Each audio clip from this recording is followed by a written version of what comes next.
शक्तिशाली है, मायावी है सिंदूरा, किंतु इसकी मूर्खता इसे मृत्यु के अंधे कुएं में ढकेलने जा रही है।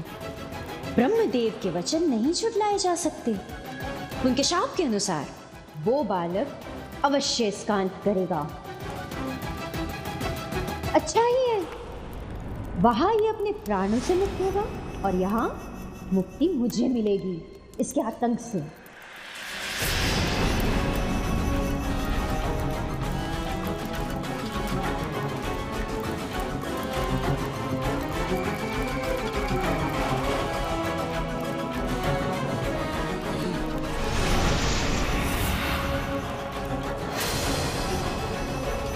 सिंगिका, तुम किस विचार में डूबी हो बताओ मुझे।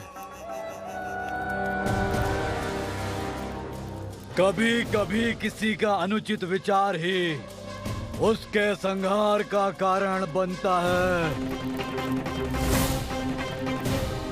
संहार? संहार का विचार? हाँ, मैं तो आपके हाथों से उस बालक के संहार का ही विचार कर रही थी।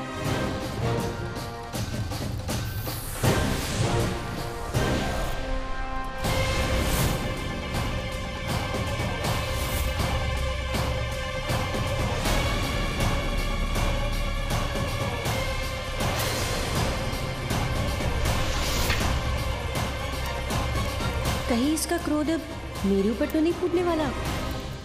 कभी कभी मन में उपजे विचार पर पुनः विचार करके कोई कार्य करना चाहिए। मैं ब्रह्मदेव के श्राप का विचार करके रुक गया। उन्होंने कहा था वो बालक ही मेरा काल बनेगा। उनके वो शब्द भूला नहीं हूं मैं। महादेव और देवी पार्वती का दूसरा पुत्र तुम्हारा काल बनकर प्रकट होगा।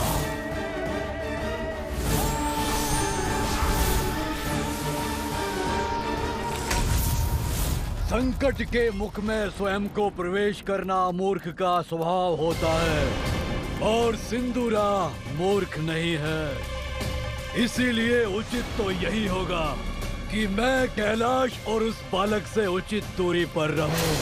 प्रतीत होता है सिंदूरा ने कैलाश जाने का विचार त्याग दिया है। मुझे कुछ करना होगा इसके लिए।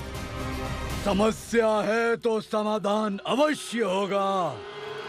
सिंदूरा इस समस्या का उपाय अवश्य ढूंढेगा। अवश्य अंत होगा उस बालक का। तब तक धैर्य रखो बुढ़िया सिंगिका, शांत रहो। बच गई।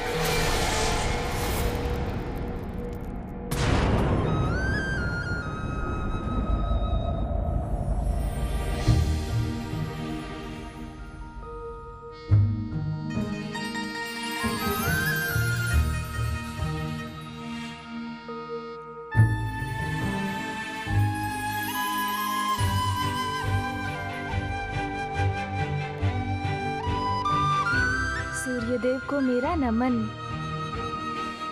आपके आने से तो एक नवीन दिवस का प्रारंभ हो गया है। अब तो कुछ कार्य करना होगा मुझे, किंतु मैं क्या करूं?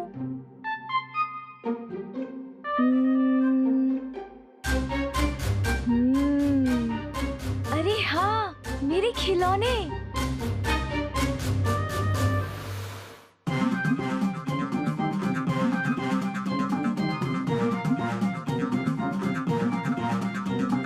इसमें बैठकर हम कहीं भी यात्रा कर सकते हैं, है ना? मेरे प्यारे खिलौने, मेरे प्यारे खिलौने। पुत्र, माँ,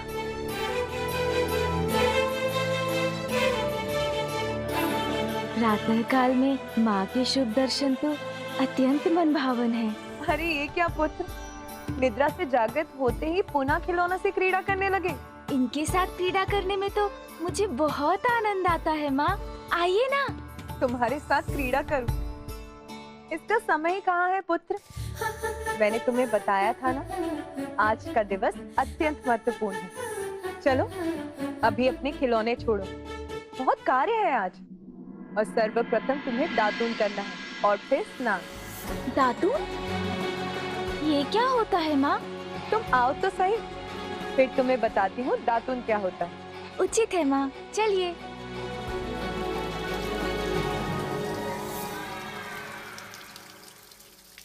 ये तो बहुत मनोरम दृश्य है माँ। क्या प्रातः उठकर इस दृश्य का आनंद लेना ही दातून करना कहलाता है? कितने प्रश्न हैं तुम्हारे पास पुत्र, कैसे सबका उत्तर दूंगी? ये वृक्ष देख रहे हो, ये नीम का वृक्ष है पुत्र।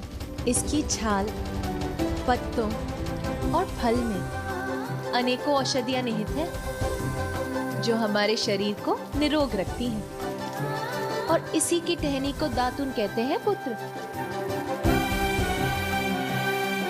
ये देखो, ये है दातून। प्रातः इसे करने से दंत और उसको आधार प्रदान करने वाले मसूड़े स्वस्थ रहते हैं पुत्र, और मुख को भी स्वच्छ करता है। देखो पुत्र, ऐसे। अब तुम करो। माँ, ये तो बहुत कड़वा है। हाँ पुत्र, कड़वा तो है, किंतु प्रतिदिन करोगे तो तुम्हें इसका अभ्यास हो जाएगा, फिर इतना कड़वा नहीं प्रतीत होगा, और इसका कड़वापन तुम्हारे जीवन में स्वास्थ्य की मिठास घोल देगा पुत्र। चलो, अब बिना मुख सिकोड़े शीघ्र दातुन करो। अच्छा माँ, करता हूँ। आपका आदेश तो नहीं टाल सकता ना? पार्वती, तुमने हमें बुलाया? हाँ सखियों, अपने लाडले मेरे पुत्र को स्नान तो करवा दो।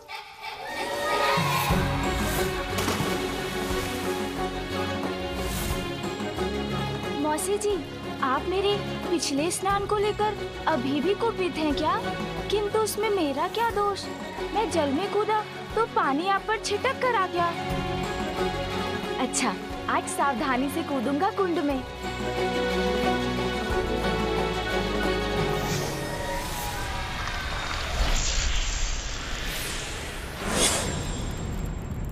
असुर सम्राट सिंदूरा, आपके अधीन असुर साम्राज्य अत्यधिक शक्तिशाली हो गया है, किंतु अभी भी हमें अपने राज्य की सुरक्षा पर समुचित विचार करने की आवश्यकता है।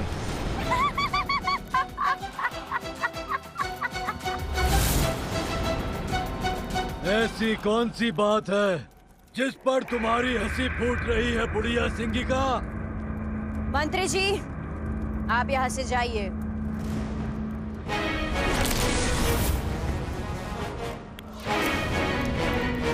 इतना दुस्साहस मेरे असुर सम्राट सिंदूरा के मंत्री को प्रस्थान करने का आदेश देने का दुस्साहस कैसे किया तुमने?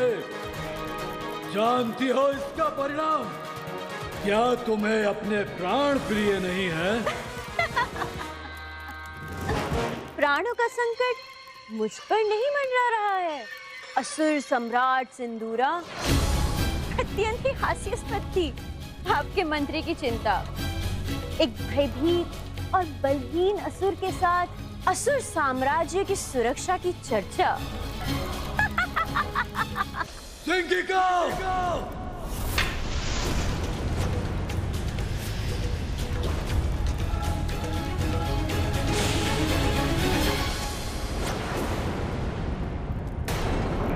ऊंचे स्वर में चिल्लाने से कोई महाबली नहीं बन जाता असुर सम्राट। बरसने वाले मेघ गरजते नहीं हैं, और जो मेघ गर्जन करते हैं वो चाहे कितने भी शक्तिशाली क्यों ना हो, हवा का एक छोटा सा झोंका भी उन्हें उड़ा के ले जाता है। एक छोटे से बालक से भयभीत होने वाले असुर सम्राट की गर्जन भी उसी गरजने वाले मेघ के समान है, क्योंकि मेरे समक्ष जो ये सिंदूरा खड़े हैं, ये वो नहीं है जिन्होंने गजमुखासुर जैसे भयावह असुर को पराजित किया था। स्मरण कीजिए असुर सम्राट, स्मरण कीजिए।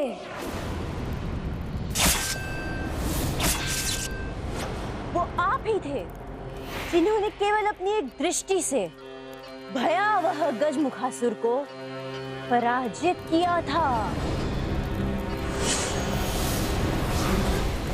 उसे पाताल के सिंहासन से हटाकर यहाँ के राज सिंहासन पर अपना आधिपत्य जमा दिया था। लोक विजेता होंगे आप। संपूर्ण सृष्टि केवल आपके नाम से थर थर कांपेगी। तब ऐसा प्रतीत हुआ था मुझे, किंतु आप स्वयं एक तुच्छ बालक से भयभीत होकर थर थर कांपने लग गए, और वो भी अर्ध बालक और अर्ध गज। उसके आतंक ने तेज कर दिया आपको। उस तुच्छ बालक से भयाक्रांत हो गए आप। मैं कुछ नहीं बोलूंगी, किंतु बस अब खीर पकनी शेष है। यदि मैं यहाँ नहीं होती तो मेरी पुत्री पार्वती ये सब व्यवस्था अकेली कैसे कर पाती? माँ, अभी तक आप तैयार नहीं हुई? आप भोग की चिंता मत कीजिए। पूजा और उत्सव के लिए मैंने उसका प्रबंध कर लिया है। तैयार हो जाऊंगी पुत्री। अब मैं बाहर जाकर वहाँ की व्यवस्था देख लेती हूँ।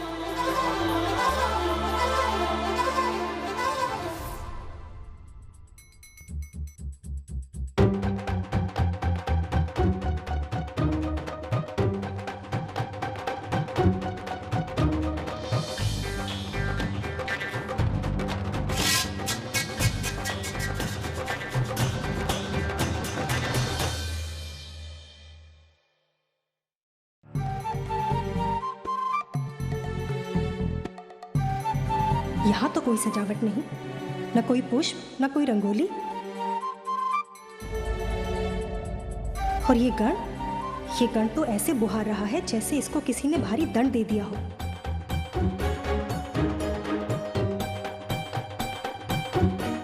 मैं कुछ नहीं बोलूंगी, किंतु महादेव को तो जैसे कोई चिंता ही नहीं है। अभी भी अपने ध्यान में ही मग्न है। माता, ये पुष्प कहाँ रखूं? यहाँ या कहीं और? मैं कुछ बोलूं? पुत्री, मैंने सोचा था कि मैं आज कुछ भी नहीं बोलूंगी, किंतु पूछना तो पड़ेगा ना कि यहाँ कोई सजावट क्यों नहीं है? ना कोई मंडप, ना तोरण, और ना ही पुष्पों की लड़ियां। कुछ भी नहीं है ना माता? आप तनिक भी चिंता ना करें, हमने समुचित व्यवस्था कर ली है। देखिए, यह गण कितनी तत्परता के साथ इस स्थान को स्वच्छ कर रहा है। बस वो होते ही हम दोनों इन पुष्पों से इस स्थान की सजावट कर देंगे। नंदी, आज सभी देवी देवता, यक्ष, गंधर्व आदि इस उत्सव के लिए यहाँ पधार रहे हैं, और तुम इतने ही पुष्प लेकर आए हो। किंतु माता, देवी देवता तो प्रतिदिन महादेव के दर्शन के लिए आते हैं। उनके आगमन पर हम कभी भी कैलाश को पुष्पों से नहीं सजाते। मैं कुछ नहीं बोलूंगी, किंतु आज कोई छोटा मोटा उत्सव नहीं है। पार्वती नंदन के नामकरण का उत्सव, भव्य उत्सव है। पुत्री पार्वती, तुम्हारी छठी और नामकरण के समय सारा राजभवन चमक धमक से जगमगा उठा था। ऐसा प्रतीत होता था जैसे हीरे और अन्य रत्न जड़ दिए गए। इतना भव्य उत्सव था, ऐसी सजावट कि जिसे आज भी विस्मय से स्मरण किया जाता है। किंतु यहाँ देखकर तो ऐसा प्रतीत हो रहा है कि कुछ भी विशेष होने वाला ही नहीं। कितने से पुष्पों से सजेगा ये भवन? शांत हो जाइए माँ, चिंता मत कीजिए, आप निश्चिंत रहिए। ये उत्सव मेरे छठी और नामकरण संस्कार से भी अधिक भव्य होगा। नीलकंठ,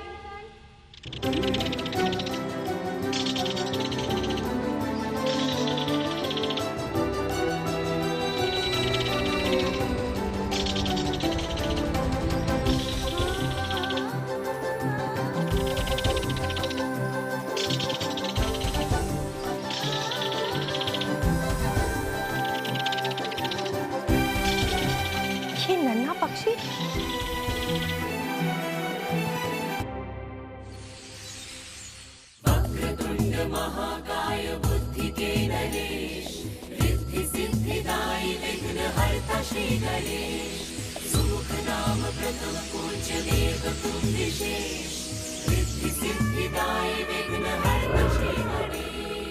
उमा सुत के जन्मोत्सव के लिए सज रहे कहीं सुमन कहीं जले दिए।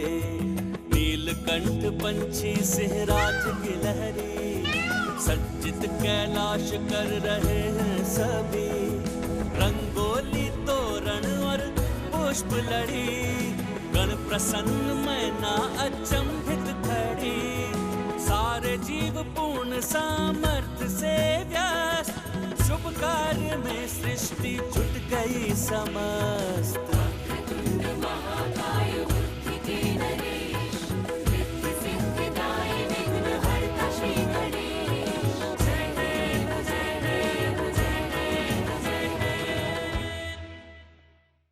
मेरे पुत्र के छठी और नामकरण संस्कार का उत्सव, इसमें तो संपूर्ण प्रकृति झूम उठे।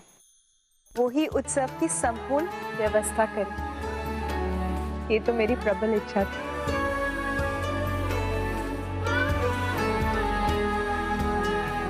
माँ,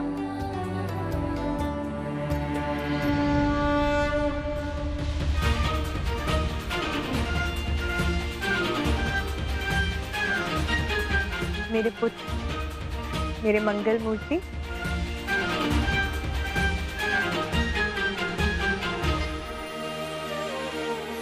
देखा माँ, आपके पुत्र ने स्नान कर लिया, स्वच्छ हो गया मैं।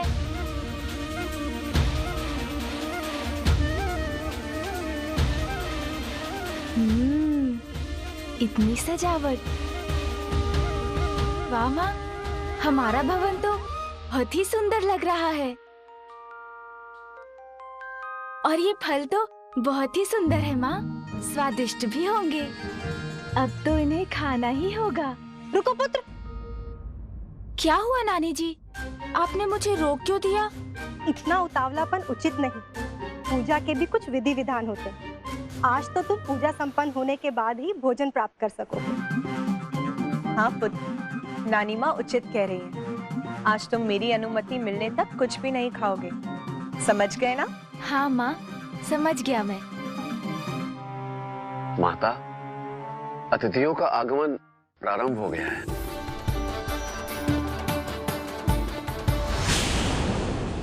भूल रही हो बुढ़िया सिंगिका, वो बालक महादेव और देवी पार्वती का पुत्र है। और आप भूल रहे असुर सम्राट सिंदूरा, या स्वयं ब्रह्मदेव के पुत्र हैं। उन्होंने स्वयं अपने पिता सृष्टि के रचयिता ब्रह्मदेव को भी भयभीत कर दिया था। क्यों ना मैं आपको ही अपनी भुजाओं में आबद्ध करके देख लूं कि आपकी ये दी हुई शक्तियां प्रभावी है भी या नहीं। उचित कह रही हो तुम सिंगिका, ब्रह्मदेव का श्राप है तो क्या हुआ, उनका वरदान भी तो प्राप्त है मुझे। अपनी भुजाओं में भरकर मसल के रख सकता हूँ अपने शत्रु को मैं। शत्रु के मस्तिष्क पर नियंत्रण पाकर उसका अंत कर सकता हूँ मैं पुत्र हूँ ब्रह्मदेव का, और वो तुच्छ बालक मेरा सामना नहीं कर सकेगा। वध करूंगा मैं उसका।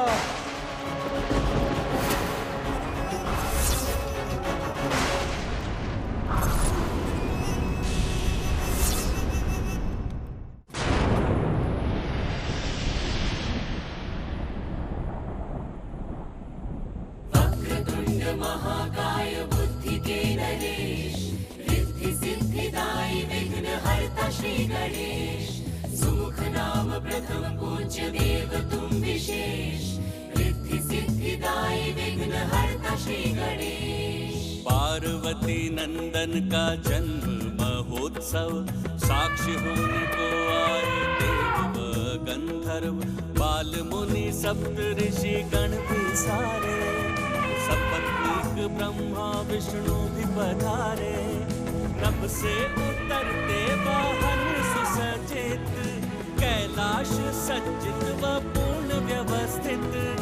नंदी श्रृंगी प्रेत तोतला सब गण, अगुआई अभिनंदन करके प्रसन्न। जया एवं विजया व मैनावती, भूप हिमावंत साथ द्वारे खड़ी। महाकाय बुद्धि के नरेश, रिद्धि सिद्धिदायी विघ्न हरता श्री गणेश। जय देव जय देव जय देव जय देव, जय देव जय देव जय देव,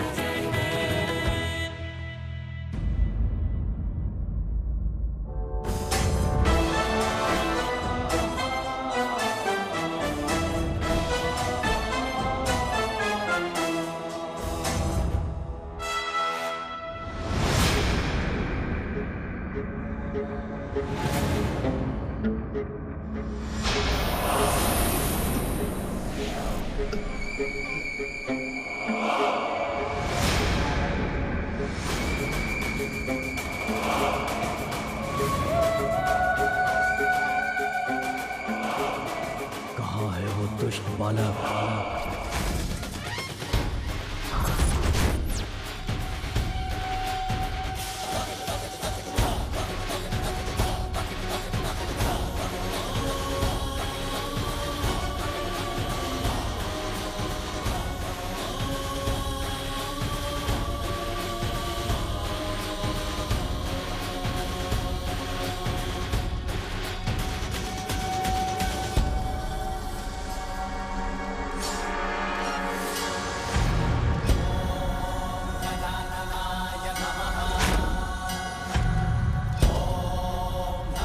स्पष्ट नहीं देख पा रहा हूं उस बालक को मैं।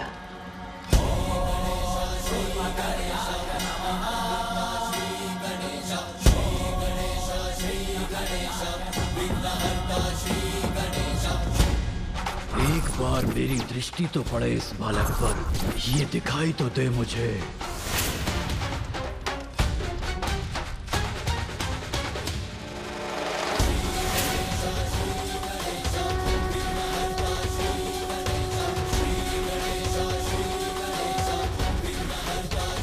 ये है वो बालक, ये तो इतना छोटा और दुर्बल है। मैं व्यर्थ चिंता कर रहा था।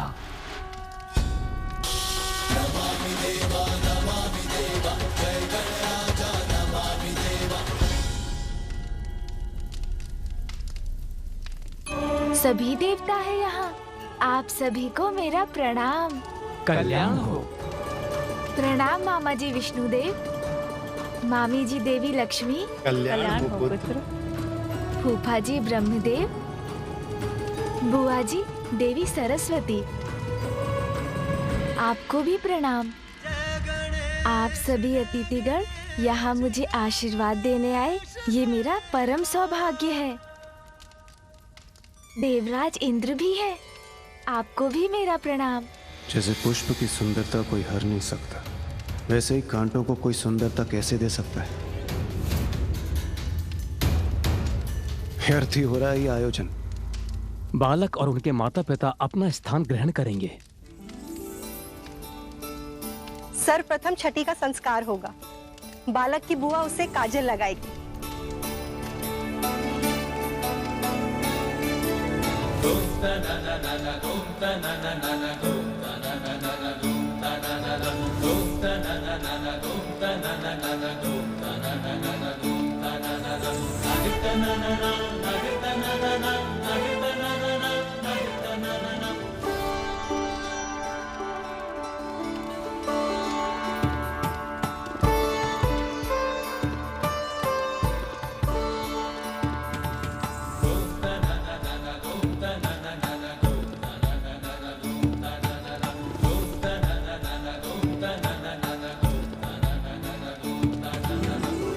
अब बालक का नामकरण होगा। अरे अरे, उससे पूर्व मुझे नेक लेना है बालक के पिता से।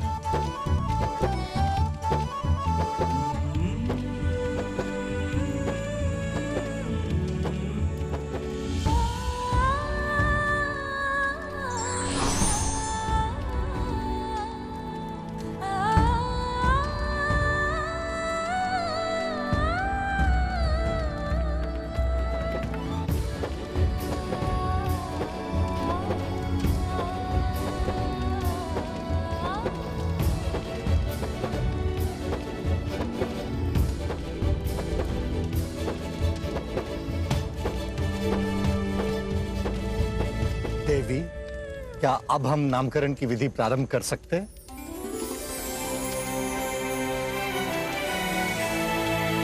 मेरे पुत्र को नाम प्राप्त होगा अब।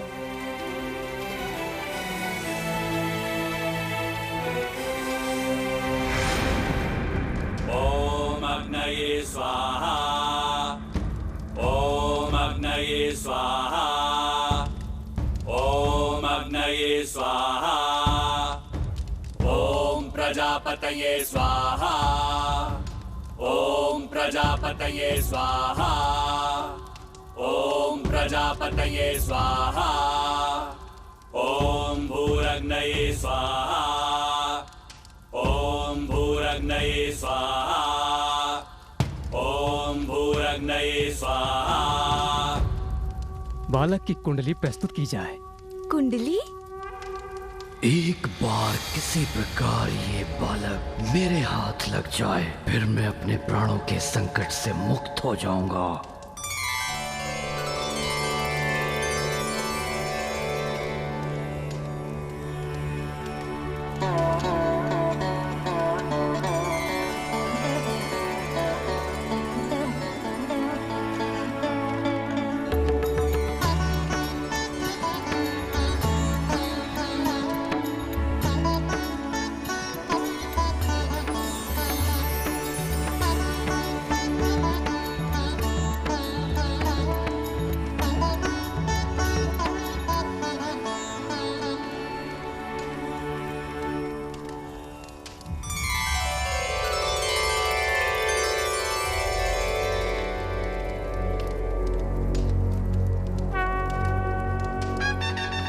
प्राप्त हुआ है बालक को?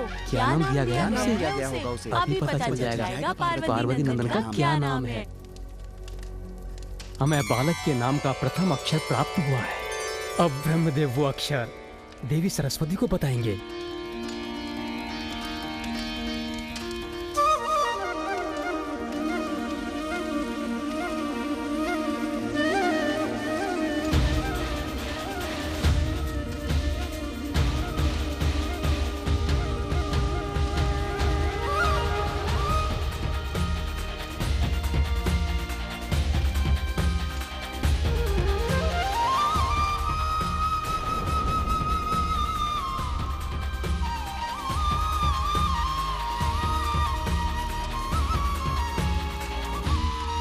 मेरे पुत्र के नाम का प्रथम अक्षर है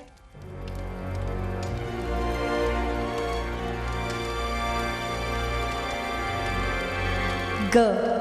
ग ग ग प्रथम अक्षर है ग। ग निकला है। ग से नाम प्रारंभ होगा।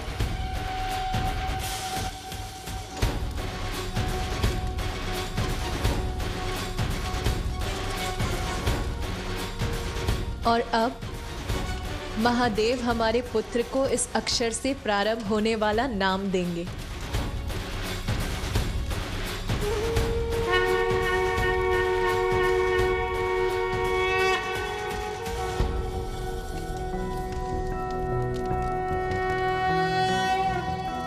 कोसिकत मोसिकस्यासि को नामासि यस्य ते नामा मन्महीयं त्वा सोमेनादितृपाम् भूर्भुवस्वः सुप्रजा प्रजाभिः स्याथं सुवीरो वीरः सुपोषपोषः।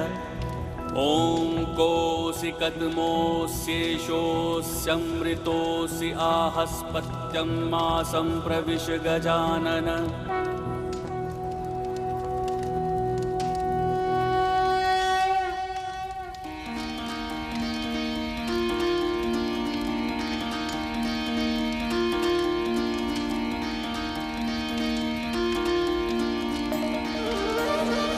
गजानन गजानन गजानन गजानन गजानन नाम। गजानन गजानन गजानन गजानन गजानन गजानन गजानन गजानन गजानन गजानन गजानन गजानन गजानन गजानन गजानन तुम गजानन हो पुत्र। गजानन?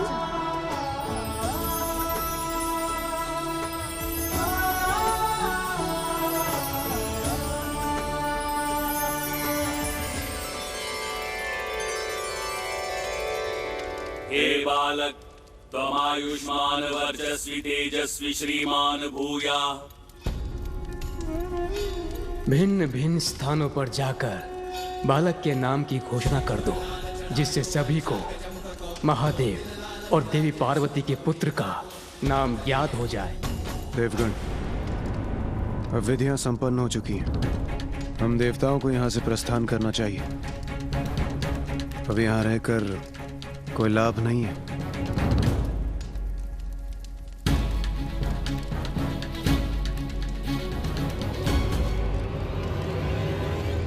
इस बालक का तो मैं अभी यही अंत कर सकता हूं। बस एक बार ये मुझे अकेला तो मिल जाए।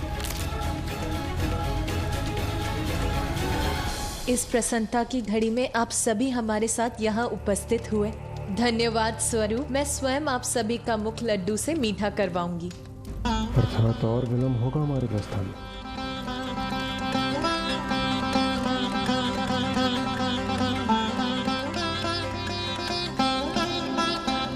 लड्डू, बहुत सुंदर नाम मिला है बालक को। हाँ, गजानन को सुनने में भी कितना अच्छा है। मुख तो अवश्य मीठा होना चाहिए। इतने आनंद की बात जो है, हाँ, आज है इतने आनंद का अवसर।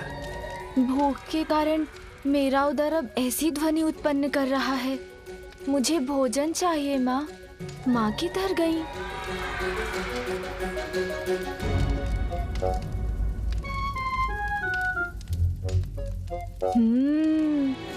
इतने सारे स्वादिष्ट फल, इन्हें ही खा लेता हूँ।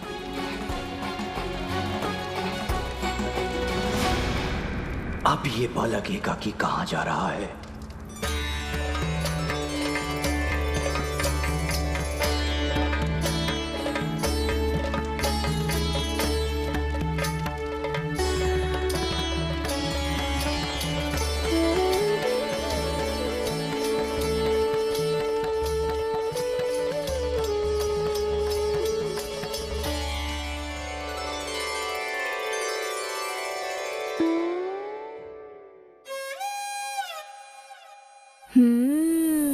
अब मैं इन्हें खाऊंगा।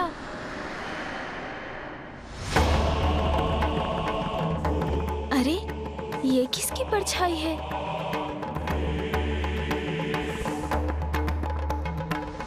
देवी पार्वती, हर्षोल्लास के इस वातावरण में आप हमें मत भूल जाइएगा। गजानन को नाम मिलने की प्रसन्नता में हमारा मुख भी मीठा करवाइए। यहाँ से शीघ्रता से जाना चाहता हूँ। ये देवी शची को समझ में नहीं आ रहा है क्या?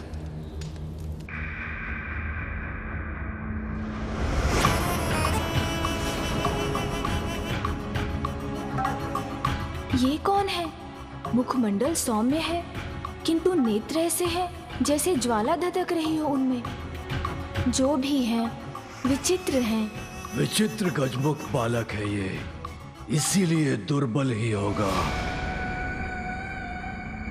महादेव और देवी पार्वती का दूसरा पुत्र तुम्हारा काल बनकर प्रकट होगा। आप तुच्छ बालक से भयभीत होकर थर-थर कांपने लगकर। उचित कहती थी बुढ़िया सिंह का, व्यर्थ ही चिंतित था मैं इसे लेकर। पल भर में मिटा दूंगा मैं इसे।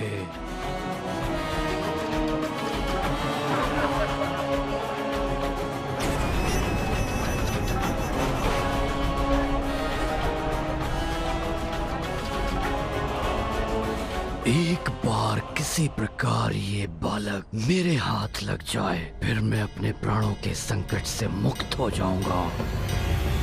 कौन है आप? और मुझे ऐसा क्यों प्रतीत हो रहा है जैसे आपके मन में अनेकों विचार आकार ले रहे हो मुझे देखकर। तुम्हारी मृत्यु हो मैं, ये तुम्हें अभी ज्ञात हो ही जाएगा, किंतु उसके पूर्व तुम्हें यहाँ से हटाने का उपाय ढूंढना होगा मुझे।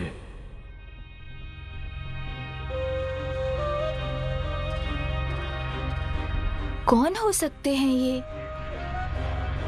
मिल गया मुझे उपाय इस बालक के ध्यान को भटकाने का। ओह, तो आपकी भी दृष्टि इन्हीं फलों पर है।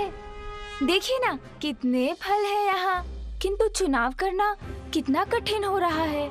मेरे मन में बस यही विचार आपस में संघर्ष कर रहे हैं कि मैं लाल फल चुनूं या हरा। अब क्या करना है, उसका निर्णय तो लेना ही होगा ना। पर मैं निर्णय ले चुका हूँ मूर्ख बालक। किंतु तुम्हें कुछ भी चुनने की छूट नहीं दूंगा मैं। मेरे आदेश का पालन करोगे और हरा फल उठाओगे। हरा फल।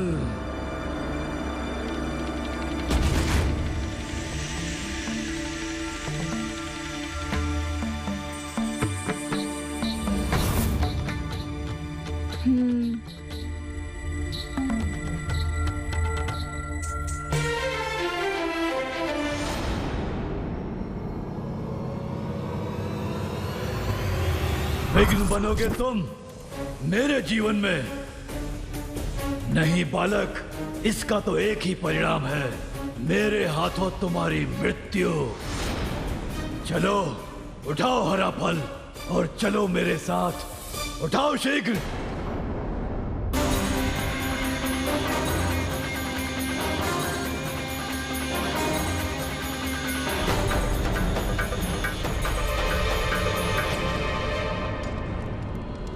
देवी पार्वती,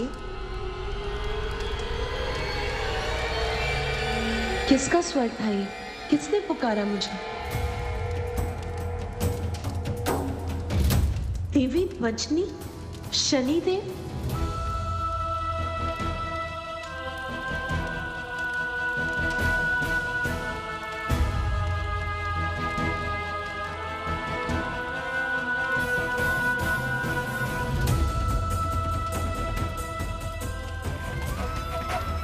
शनिदेव ने पुनः यहाँ आने का साहस कैसे किया?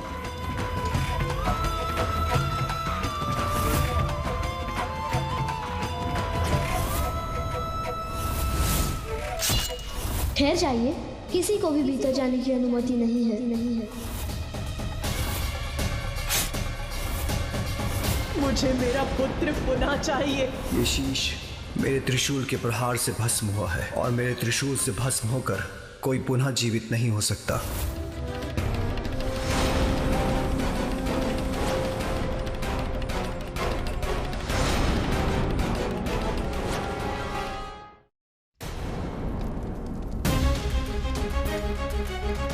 संकोच का कोई स्थान नहीं है। अब तुम्हें वही फल उठाना होगा जिसका चयन मैं कर चुका हूँ। उठाओ हरा फल, उठाओ बालक।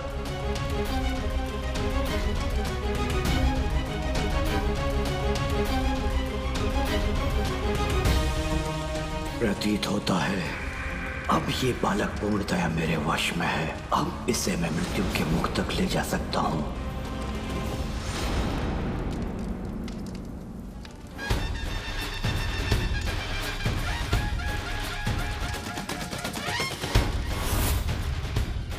किंतु आपने तो मुझे बताया ही नहीं कि आप कौन हैं। ये तो मुझसे प्रश्न पूछ रहा है, अर्थात इसका मन मेरे नियंत्रण में नहीं। अच्छा बताइए ना, आप तो अवश्य मेरे नामकरण के उत्सव में भाग लेने आए होंगे, है ना? आपके यहाँ आने के लिए धन्यवाद। देखिए ना, मैंने तो अपना फल चुन लिया, किंतु उसका क्या लाभ? किंतु जब तक मुझे माँ अनुमति नहीं देती, तब तक मैं कैसे कुछ खा सकता हूँ?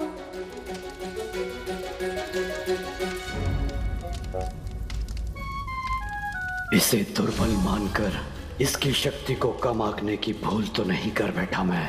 इस पर तो मेरी सम्मोहक शक्ति का कोई प्रभाव नहीं हो रहा है।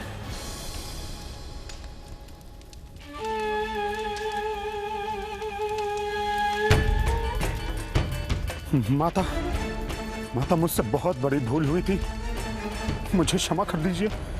बड़ी कठिनाई से मैं यहाँ आपके समक्ष आकर क्षमा मांगने का साहस जुटा पाया हूँ। माते, मुझे क्षमा कर दीजिए। आपने तो मुझे उसी रात्रि दंडित कर दिया था माते, जिसके कारण आज तक मेरा पाप पीड़ा से ग्रस्त रहता है। माता है आप, और माता का हृदय तो अत्यंत विशाल होता है, अपनी संतान की अनेक भूलों को भी क्षमा कर देता है। तो आज अपने पुत्र के नामकरण संस्कार के दिवस क्या आप मुझे क्षमादान नहीं देंगी माते?